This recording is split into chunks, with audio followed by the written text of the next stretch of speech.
आज आहे आमचं केदारनाथ दर्शन. तसं आज आम्ही सकाळी 3 वाजता उठलो होतो आणि मग 3 वाजता उठून बसवाला आम्हाला सोडणार होता पायथ्यापर्यंत. नंतर मग आम्ही चालत जाणार होतो. तर खूप लोकं होती. आम्ही निघालो होतो चालत चालत. काही लोक घोड्यावर, काही चालत असे निघाले होते. खूप गर्दी होती केदारनाथला जायला आज. उंच उंच डोंगर, धबधबे वगैरे बघत आम्ही गेलो. असं वाटत होतं इकडे पावसाळा आहे आता.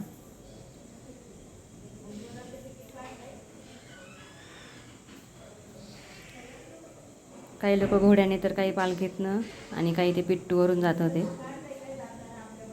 आम्ही अर्ध्यापर्यंत घोड्याने आणि नंतर मग चालत गेलो होतो.